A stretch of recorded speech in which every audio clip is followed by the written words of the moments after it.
Casting couch की भी बात होती है, म्यूजिक इंडस्ट्री में भी ऐसा होता है।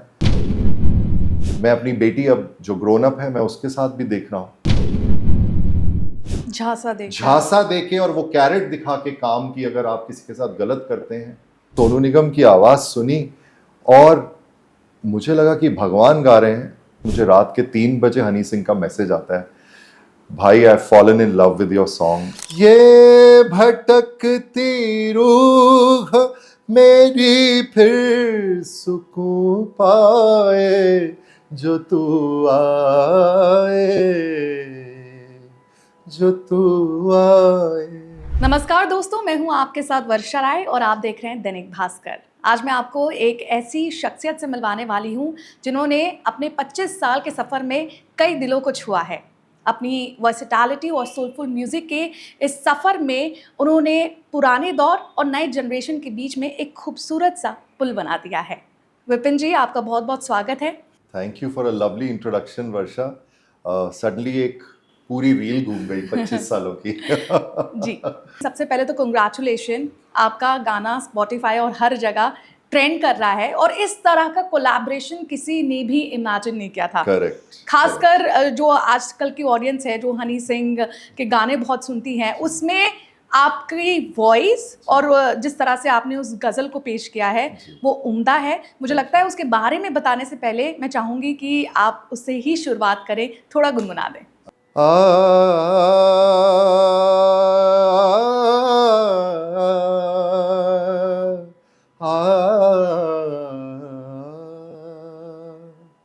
न कोई रात ऐसी थी कि जब रोया नहीं हूँ मैं, मेरी आँखें बता देंगी कभी सोया नहीं हूँ मैं।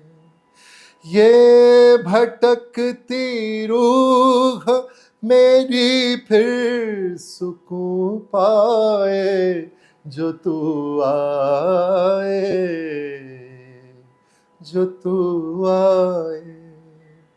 मेरी आवारगी को चैन आ जाए जो तू आए, मोहब्बत का कोई नगमा ये दिल गाए जो तू आए, मोहब्बत का कोई नगमा ये दिल गाए जो तू आए, जो तू आए, जो तू आए।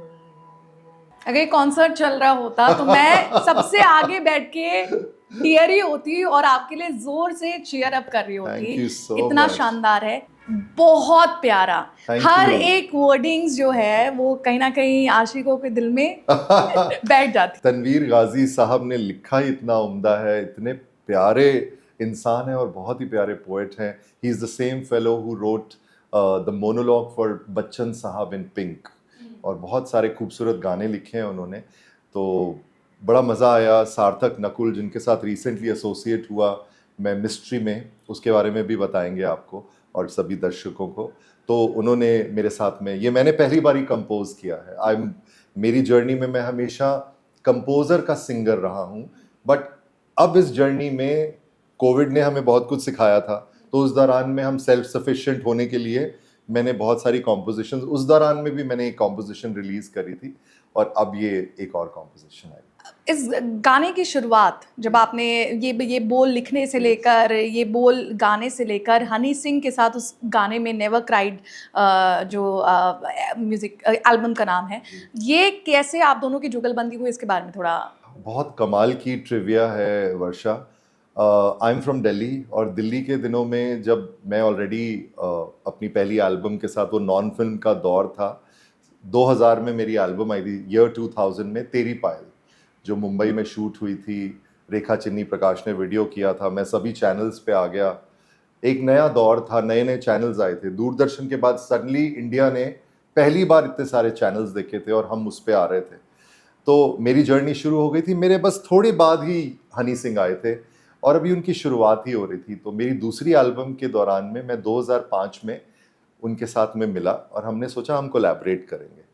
तो देखिए क्या डेस्टिनी रोल प्ले करती है और कैसे समय, जो सबसे बड़ी चीज़ है समय, 2005 के अंदर में हनी और मैं मिले और हनी ने मुझे अपने स्टूडियो में ओखला के अंदर अपने सारे वो दिग्गज गाने वहाँ खड़े होके परफॉर्म करके सुनाए उसने। लेकिन हमारी कोलैबोरेशन नहीं हो पाई because he was signed with a label. उसके बाद कट टू 2015-16 के अंदर जब मेरा जज्बा फिल्म का गाना जाने तेरे शहर का आया, उस समय हनी सिंह अपने लो फेज से निकल रहे थे और मुझे सडनली, मैं लंदन में शो कर रहा था, तो मुझे रात के 3 बजे हनी सिंह का मैसेज आता है, भाई आई fallen in love with your song जाने तेरे शहर का, I always found you very positive and ये गाना बहुत उम्दा है और मुझे आप मौका दीजिए कि मैं आपके लिए गज़ल प्रोड्यूस करूं, मैं बहुत अच्छा प्रोड्यूसर हूं। तो मैंने कहा ये तो सूरज को रोशनी दिखाने वाली बात, मैंने कहा बहुत अच्छा है honey, I would love to collaborate with you और मैं तो हमेशा यूथ के लिए रेलेवेंट रहना चाहता हूं, तो इससे ज़्यादा क्या बेहतर होगा कि आप और हम कोलैबोरेट करेंगे। तो उस दौरान में भी तनवीर गाजी साहब ने कुछ गज़लें भेजी लेकिन तब भी नहीं हो पाया।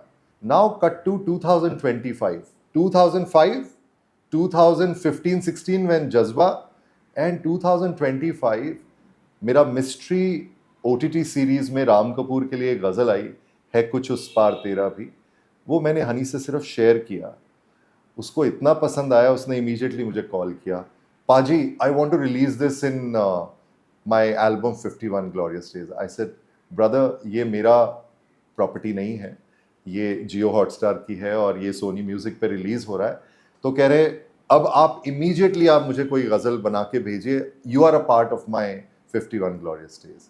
और उसके बाद में तनवीर गाजी साहब ने ये गाना लिखा और सार्थक नकुल जिन्होंने कुछ इस पार मिस्ट्री के लिए कंपोज किया था, हम लोगों ने बैठ के ये हम कंपोज किया, उनको 2 ऑप्शंस भेजी कॉम्पोजिशंस की, उसमें से उन्होंने ये चूज़ किया, नेवर क्राइड हैपेंड। आपको पता है कि ये किस तरह की ऑडियंस है हनी सिंह की और जब से उन्होंने कम बैक किया है बहुत अलग तरह की उनकी सोच है, वो जनरेशन के साथ चल रहे हैं। आपका भी कुछ ऐसा ही वो 25 सालों में आपने अपना एक कहते हैं ना लव अफेयर बना रखा है ऑडियंस के साथ। तो थोड़ी सी प्रेशर या ऐसे आशंका फील हुई कि पता नहीं उनके गाने के साथ ये गज़ल सूट करे या ना, कुछ दिमाग में चल रहा था, सवाल थे जो आपने हनी सिंह से डिस्कस किए हों? कभी भी नहीं, पहले तो कभी भी नहीं। जब किया था उनका एक थॉट प्रोसेस था उसकी साउंड डिज़ाइनिंग को लेके, तो जब ये मैंने साउंड डिज़ाइनिंग सुनी तो मैंने थोड़ा सा तर्क वितर्क हुआ हमारा, क्योंकि मैंने सडनली गज़ल को इस तरीके के साउंडस्केप के साथ कभी नहीं सोचा था। लेकिन जिस तरीके से हम दोनों इसमें आते हैं और हनी ने जो इंटेंस लिरिक्स के साथ उसी टोन के अंदर में उसने जो उसको कोलैबोरेट किया है, जो वो मैरिज हुआ है, वो बहुत ही कमाल है। मतलब पूरे 51 सॉन्ग्स के अंदर ये गाना अपने में एकदम अलग अलग अलग खड़ा हो रहा है और उसकी intensity, because this is about heartbreak, this is about its pathos, तो वो इंटेंसिटी जो है वो हर कोई फील कर पा रहा है। मैं एक ऐसा आर्टिस्ट हूँ जो हमेशा चाहता है कि वो देखे, चेक करे कि क्या लोगों को पसंद आ रहा है। तो मैंने YouTube पे जा कर के बहुत सारे लोगों के रिव्यूज़ देखे जो वीडियो रिव्यूज़ बना रहे थे, उसमें हम आज के जेनजीज भी हैं और हमारे आसपास, हमारी एज के आसपास में भी हैं।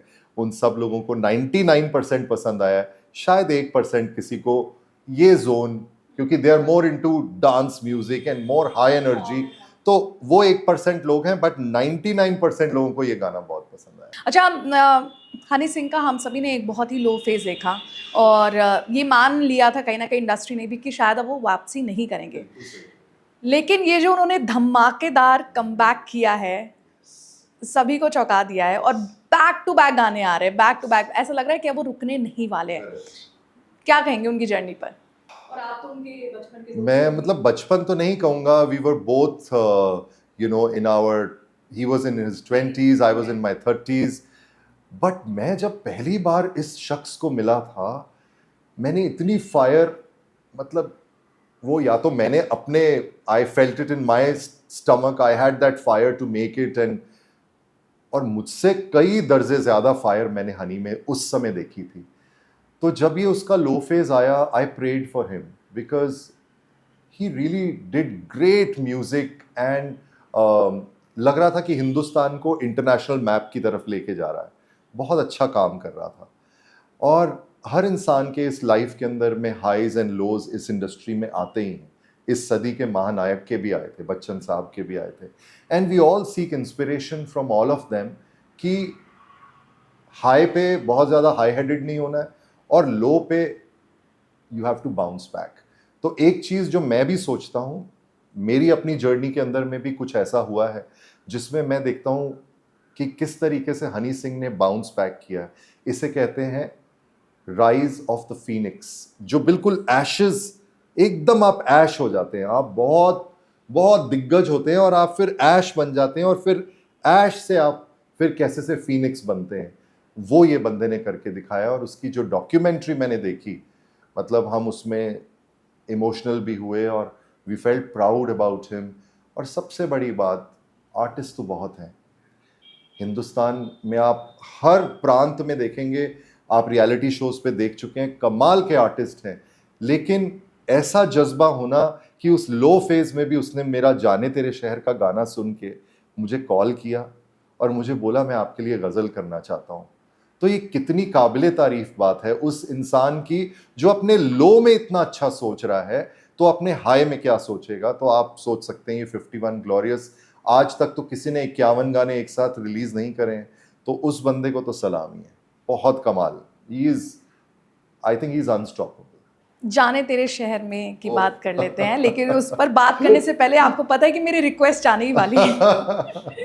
Done. One of my favourite song, और मुझे अगर ये मौका मिला है तो मैं अपने हाथ से इसे जाने नहीं दूंगी। अरे बिल्कुल, अगर आप थोड़ा गुनगुना दें। Of course.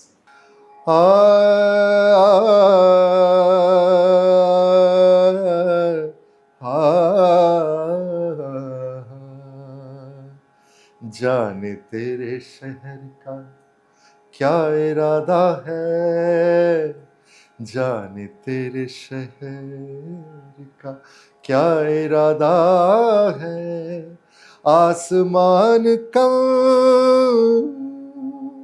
परिंदे ज्यादा हैं, खुशी का हिस्सा गम का हिस्सा, घूंट का हिस्सा दम का हिस्सा, जख्म और मरहम का हिस्सा, हूँ दिल फरोशी का ये किस्सा, जाने तेरा इश्क भी क्या तमाशा है, रात को मुल्ज़िम दिन में खुदा सा है, हो जाने तेरे शहर का क्या इरादा है। आई एम लाइक इंटरव्यू होता रहेगा, पहले पहले कॉन्सर्ट हो जाए। पहले कॉन्सर्ट हो जाए। आप अपनी इस 25, जब पीछे मुड़ के देखते हैं तो ये इस 25 साल की जर्नी को किस तरह से देखते हैं? ओ बॉय, एक्चुअली वर्षा, ये 25 साल की जर्नी नहीं है, ये 50 साल की जर्नी है। और मैं बचपन से ही संगीत से इतना ज़्यादा प्यार करता रहा हूँ।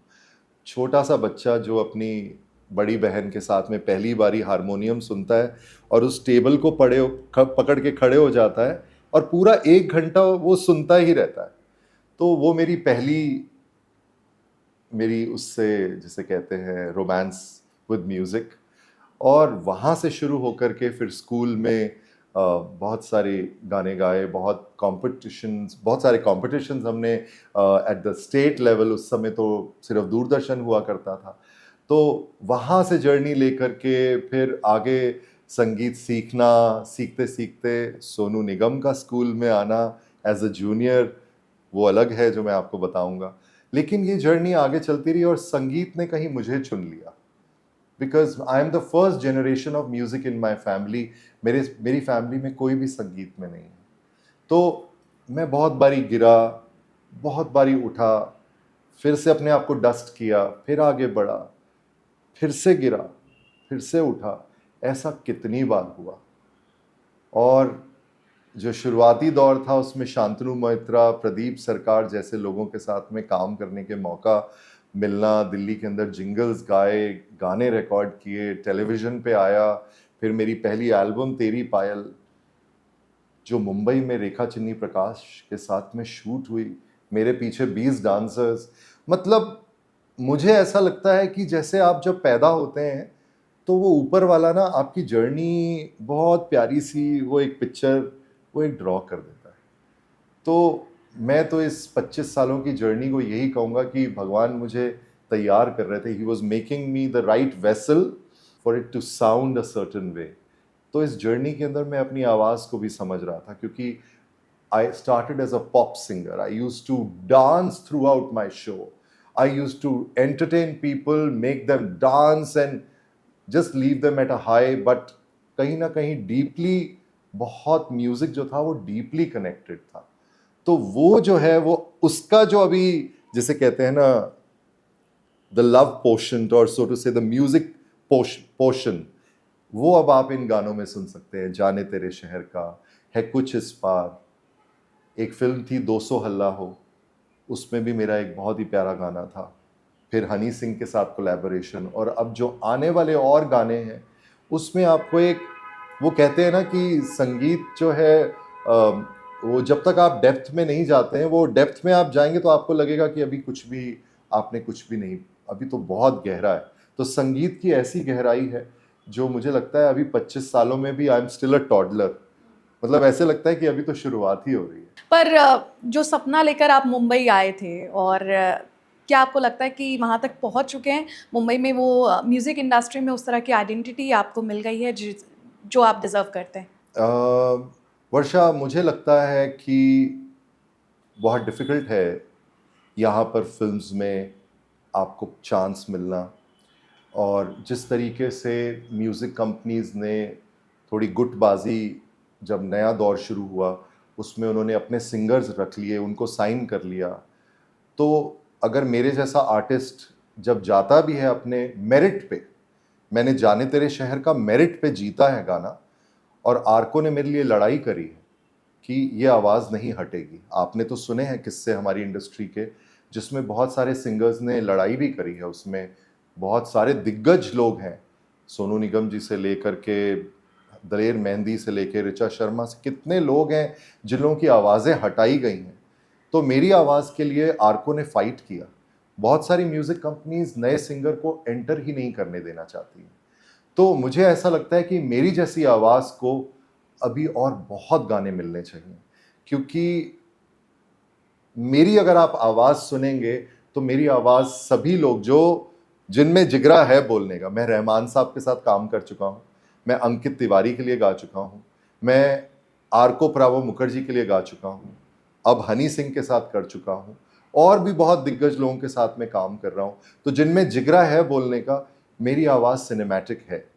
लेकिन क्या दूसरे यहाँ के कंपोजर्स में और म्यूज़िक कंपनीज में वो जिगरा है कि वो इस आर्टिस्ट को और काम दें? The question lies, it's a question that should be asked by to the music companies and to the composers, कि इस आर्टिस्ट की आवाज़ को और गाने मिलने चाहिए या नहीं फिल्म के। तो वो सपना तो अभी मुकम्मल होने में समय है। पर क्या लगता है, क्या कारण होगा? क्या कोई लॉबी क्रिएटेड है, या जिस तरह से आपने बताया? देखिए, आपको पता ही है कि यहाँ पर हर दिग्गज म्यूजिक डायरेक्टर जो है वो 10 आवाज़ों से गाना गवाता है, और बड़े बड़े सिंगर्स भी उसमें जो हैं वो इस चीज़ को they have bit the dust. तो ये चीज़ तो है, बट उसके अलावा म्यूज़िक कंपनीज के अपने सिंगर्स भी हैं। तो उसमें ये हो जाता है कि आप इस नई आवाज़ को निकालें, हमारा आर्टिस्ट लें। ये मेरे साथ में हुआ है, लेकिन मेरे लिए आर्को ने फाइट किया। उसने बोला कि ये गाना विपिन अनेजा से बेहतर कोई नहीं गा सकता है। तो आज मैं उसको भी सलाम करता हूँ, आर्को को भी, क्योंकि इतने गट्स और इतनी हिम्मत होना भी बहुत कम लोगों की बात है। इस इंडस्ट्री के अंदर आप किसी से भी पंगा इस लेवल का या तो सोनू निगम ले सकता है, जिसने लिए भी हैं, बहुत मुश्किल है इस तरीके का स्टैंड लेना किसी के लिए। तो मैं तो उस बंदे का, उस आर्टिस्ट का, आर्को का, तो मैं तो मुरीद हूँ उसका, कि उसने, और उस गाने को फिर उसके बाद डिवाइन इंटरवेंशन जो मैंने यहाँ आके चखा मुंबई के अंदर में, डेस्टिनी नाम की भी चीज है। अगर आपके भाग्य में लिखा है तो कोई आपसे नहीं ले सकता। वो बोलते हैं ना, जाको राखे साइया मार सके ना कोई। ये मैंने टेस्ट कर लिया, और अब मैं इतना सरेंडर्ड हूं उस डिवाइन में कि मुझे पता है कि मैं जो काम करूंगा और जो होना है, और अगर मेरे भाग्य में है, वो मेरे हाथ में आएगा। और वो जाने तेरे शहर का में हुआ। म्यूज़िक इंडस्ट्री पे एक बहुत बड़ा इल्ज़ाम भी लग रहा है। आपने सुना ही होगा, पहले हैशटैग मी टू जैसे आरोप अनु मलिक और बड़े सिंगर्स पर लगे, और उसके बाद कल की खबर है कि सचिन सांघवी पर भी एक 29 साल की लड़की के साथ यौन शोषण करने का भी आरोप लगा है। इस पर कुछ कहना चाहेंगे आप, अपनी राय रखना चाहेंगे? क्या ये इंडस्ट्री का ब्लैक साइड है जो हमें नहीं दिखाई देता? एक बेटी का पिता होने के कारण, इंडस्ट्री का 25 साल से हिस्सा होने के कारण, एक मित्र होने के कारण जो बहुत दिग्गज प्लेबैक फीमेल सिंगर्स का दोस्त भी है, तो ये किस्से मैंने बहुत सुने हैं। और इस इंडस्ट्री में ये शोषण होता आया है, बहुत बारी फ्रंट पेजेस पे आया है और वो दब भी गया है। Giving everybody the benefit of the doubt, this matter is in the court. मैं उस पर कुछ टिप्पणी नहीं करूंगा, बट यस, अपनी दोस्तों से जो मुझे पता चला है, उनके साथ में भी गलत हुआ है, लेकिन they are very strong individuals.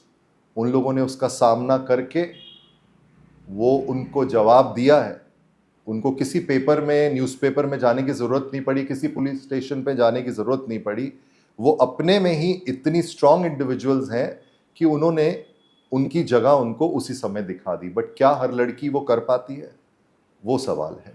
और अब जो समय है, इसके अंदर में सोशल मीडिया में आपके पास सब चैट्स होंगी। ये इंडस्ट्री के अंदर में हर कोई जानता है, कितनी बारी मी टू में भी दिखा है, अदरवाइज भी दिखा है। ये हमारी इंडस्ट्री में होता ही है। But to each his own. Casting couch की भी बात होती है, म्यूजिक इंडस्ट्री में भी ऐसा होता है। फ्रंट पेजेस पे बहुत सारी फीमेल सिंगर्स ने इसके बारे में दावा किया है। बट क्या इस तरीके की चीजें अब इस इंडस्ट्री के अंदर वो बदलाव लाएंगी? That is to be seen. But yes, I have heard a lot and I know a lot. But मैं बस यही कहूंगा कि जो कोर्ट में मैटर है, जस्टिस मिलनी चाहिए। अगर हुआ है और ये बहुत गलत है, आप किसी भी लड़की का इस तरीके से फ़ायदा नहीं उठा सकते हैं। आप उसको काम का कैरेट दिखा करके आप गलत काम नहीं कर सकते। और ये चीज़ अगर अब समय आ गया है, लड़कियां जो हैं वो दे आर एम्पावर्ड, तो kudos to them and more power to them. Because ये चीज़ में तो बदलाव आना चाहिए। बिकॉज बहुत सारे मैं अपनी बेटी अब जो ग्रोन अप है, मैं उसके साथ भी देख रहा हूँ क्या हो रहा है। सो लड़कियों को खड़ा तो होना पड़ेगा, और there has to be a way to put an end to this. You can't take advantage of people like this. आप अपनी मेरिट पे आइए, आप एडल्ट है, दूसरा बंदा भी एडल्ट है, और अगर आप अपनी कंसेंशुअस उससे एक दूसरे से रखना चाहते हैं, वो एक अलग बात है। बट आप किसी को झांसा देके और वो कैरेट दिखा के काम की अगर आप किसी के साथ गलत करते हैं, तो फिर तो। क्या सचिन सांघवी ऐसा करते थे? मैं नहीं जानता। मेरा उनसे कोई बहुत क्लोजनेस नहीं है। हम लोग कोलीग्स की तरह एक दूसरे को जानते हैं। बट मैं यही कहूँगा कि मैंने इन चीज़ों के बारे में इंडस्ट्री में बहुत सुना है, और अब एक बेटी का पिता होने के कारण मैंने कुछ चीज़ें उसके साथ भी देखी। तो मैं बस यही कहूँगा कि अब इन सबको सतर्क होने की ज़रूरत है। बिकॉज अब जो मीडिया है वो सबके सामने सच्चाई ला के खड़ा कर देता है, और किसी को भी अब एक बारी दो बारी सोचना चाहिए गलत काम करने से पहले। चलिए, आपके अपकमिंग प्रोजेक्ट्स के बारे में भी बात कर लेते हैं। इसके बाद ये धमाका तो आपने कर दिया, दिवाली के दौरान ही इतना बड़ा धमाका हुआ है। आने वाले प्रोजेक्ट्स क्या हैं आपके? सो वर्षा, बहुत सारे प्यारे गाने हैं जो मेरे पास इस समय मैंने जिन पे काम किया है। एक फ़िल्म का मैंने आर्को के लिए तलाखों में एक is the name of the film, उसमें एक बहुत प्यारी मैंने अगेन गज़ल गाई है। और साथ में बहुत सारा नॉन फ़िल्म म्यूज़िक है। कोविड के बाद में मैंने जिस तरीके से मेरा म्यूज़िक मैच्योर हुआ है, मैंने स्पिरिचुअल भी करना शुरू किया है। मैं बहुत सारे स्पिरिचुअल कॉन्सर्ट्स भी करता हूँ। अभी हाल फिलहाल में मैं एनएमएसीसी के लिए तैयारी कर रहा हूँ, जहाँ पर मैं गज़ल, सूफ़ी, फ़ोक और बॉलीवुड का कॉम्बिनेशन गाऊँगा। तो एक अलग तरीके का genre, still being relevant with the Gen Zs, with the youth.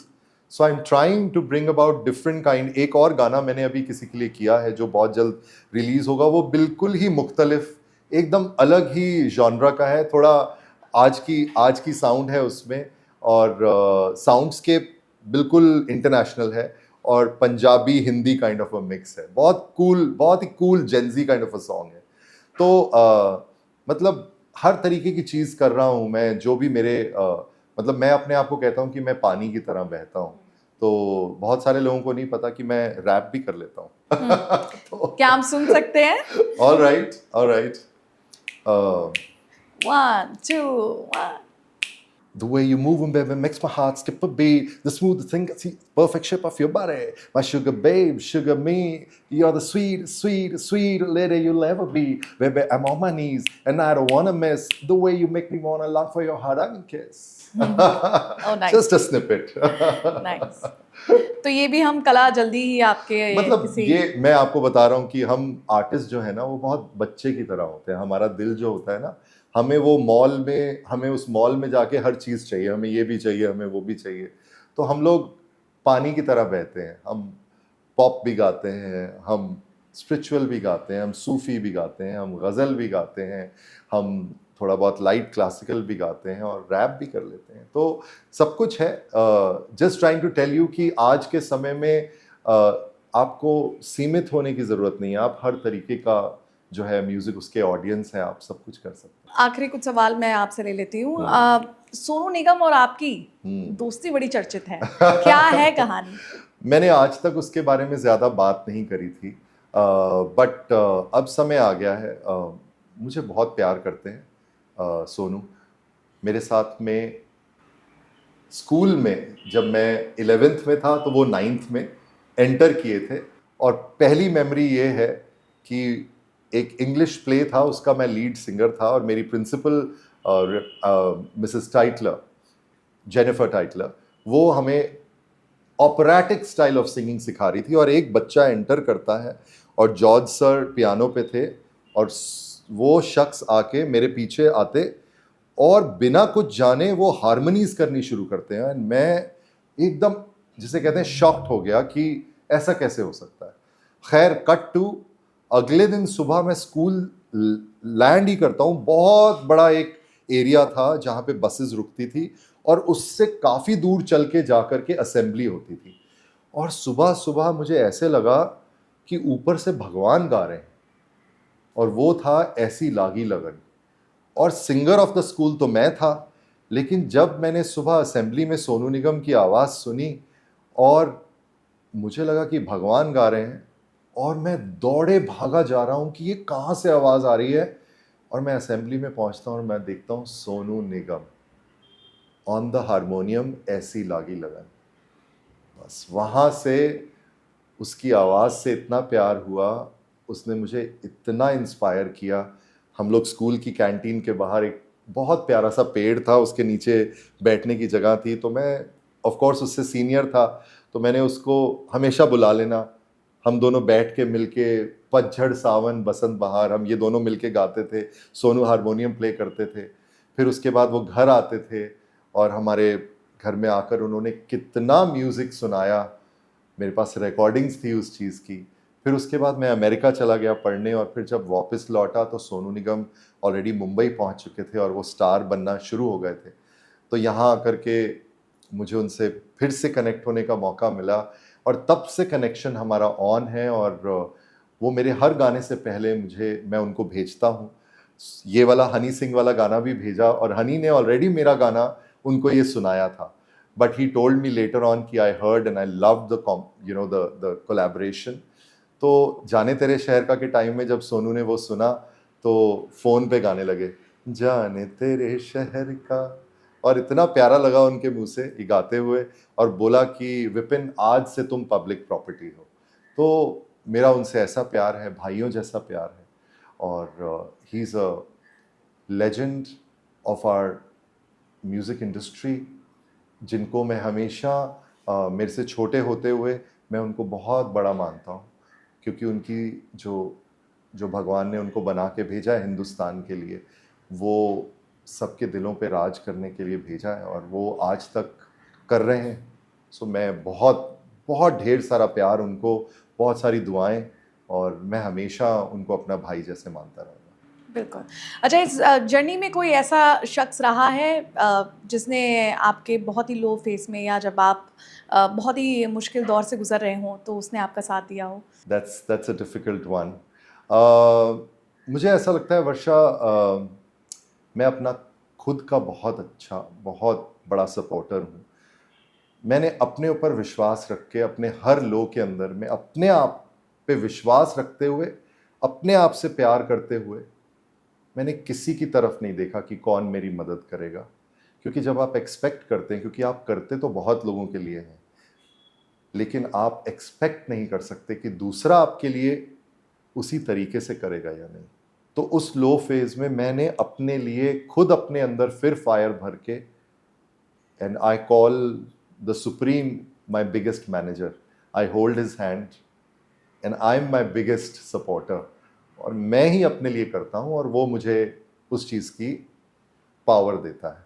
सो इसका जवाब तो मैं यही दूंगा कि मेरे लो में of course there are people who will support you through their words, they will give you that strength, but करना तो आपको खुद ही पड़ता है। जैसे मैंने कहा, आप गिरते हैं, फिर से आप डस्ट करते हैं, आप खड़े होते हैं और फिर से आगे बढ़ते हैं। आपकी जर्नी जान के और आपके नया जो सॉन्ग आया उसमें जो कोलैबोरेशन हुई है, उसकी स्टोरी जान के बहुत अच्छा लगा, और थैंक यू हमें और हमारे दर्शकों को इतना समय देने के लिए। Thank you very much. Thank you.